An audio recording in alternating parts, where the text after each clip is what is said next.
வணக்கம் நண்பர்களே. தினமும் தன் இருசக்கர வாகனத்தில் தன் மகளை பள்ளிக்கு அழைத்து செல்லும் ஒருவர் ஒரு வித்தியாசமான விஷயத்தை தொடர்ந்து செய்து வந்தார். மகளுடன் சாலையில் செல்லும் போது ஏதாவது ஒரு கடையின் பெயர் பலகையை அவளை படிக்க சொல்வார். பின்னர் அந்த கடையை பற்றிய விவரங்களை அவளுக்கு விளக்குவார். அந்த கடையில் நடக்கும் வேலைகள், அதற்கான பொருள்கள், தயாரிக்கும் முறை என்று மகளுக்கு சொல்லிக்கொண்டே போவார். உதாரணமாக, ஒரு டீ கடை என்றால், எனக்கு தெரிஞ்சவர் இந்த டீ கடைக்காரர் இங்கே 10 வருஷமா டீ கடை வச்சிருக்காரு. தினமும் காலையில் 5 மணிக்கே கடையை திறந்து விடுவார். அதுக்காக 4 மணிக்கே எழுந்து விடுவார். ராத்திரி 10 மணி வரைக்கும் கடை இருக்கும். ஒரு நாளில் 17 மணி நேரம் வேலை செய்கிறார். அதில் முக்கால்வாசி நேரம் நின்றபடியே தான் இருப்பார். நீ கிளாஸில் உட்கார்ந்து பாடம் படிப்பாய், நானும் ஆஃபீஸில் உட்கார்ந்து வேலை செய்வேன். ஆனால் இவர் உட்கார்ந்து வேலை செய்ய முடியாது. நின்றபடியே வேலை செய்தால்தான் வேலை நடக்கும். ஒரு குறிப்பிட்ட நேரத்தில் கூட்டம் அதிகமாக இருக்கும். அந்த நேரத்தில் யாரையும் அதிகமாக காத்திருக்க வைக்கக்கூடாது. சுறுசுறுப்பாக டீ கொடுக்கணும், டேஸ்ட்டும் நல்லா இருக்கணும்.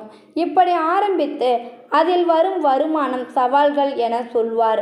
அவர் செல்ல மகளுடன் இடையிடையே நிறைய கேள்விகள் கேட்பாள்.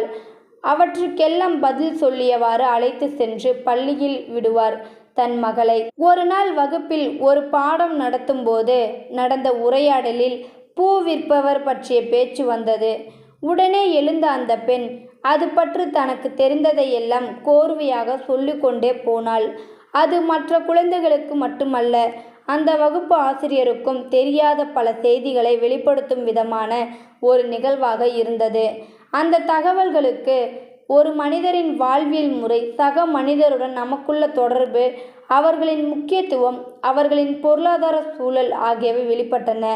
அவள் வகுப்பு ஆசிரியரை வியந்து கைத்தட்டினார். மற்ற குழந்தைகளும் கூட அவளை வியந்து பார்த்தது.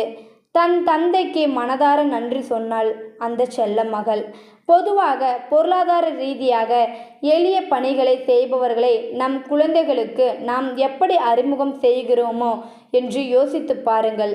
சரியா படிக்கலனா இப்படி தான் நீயும் கூலி வேலை செய்து கஷ்டப்படணும் என்கிறோம். அதாவது நம் குழந்தைகளுக்குள் பயத்தை புகுத்தி அதன் மூலமாக புது பொறுப்பை உருவாக்க இதை ஓர் உத்தியமாக நினைக்கிறோம். ஆனால் அப்படி சொல்வதால் அவர்களுக்குள் பயம் மட்டுமா உருவாகிறது? நிச்சயமில்லை. அந்த பணியை தாழ்வாகவும் அதை செய்பவர்கள் மீது இயல்பாகவே மதிப்பும் குறைகிறது. இது சரியான வழிமுறையா? இங்கே செய்யப்படும் எல்லா விதமான பணிகளும் முக்கியமானவைகளே. எல்லா மனிதர்களும் முக்கியமானவர்கள் என்பதை நாம் நம் குழந்தைகளுக்கு உணர்த்துவது மிக முக்கியம். எந்த குழந்தையும் நல்ல குழந்தைதான் மண்ணில் பிறக்கையிலே. பின் நல்லவராவதும் தீயவராவதும் பெற்றோர்கள் வளர்ப்பினிலே இருக்கிறது. இந்த வீடியோவில் கருத்து உங்களுக்கு கண்டிப்பாக பிடிச்சிருன்னு நினைக்கிறேன். பிடிச்சிருந்தால் லைக் பண்ணுங்கள், ஷேர் பண்ணுங்கள், கமெண்ட் பண்ணுங்கள், மறக்காமல் சப்ஸ்கிரைப் பண்ணுங்கள். தேங்க்யூ ஃபார் வாட்சிங்.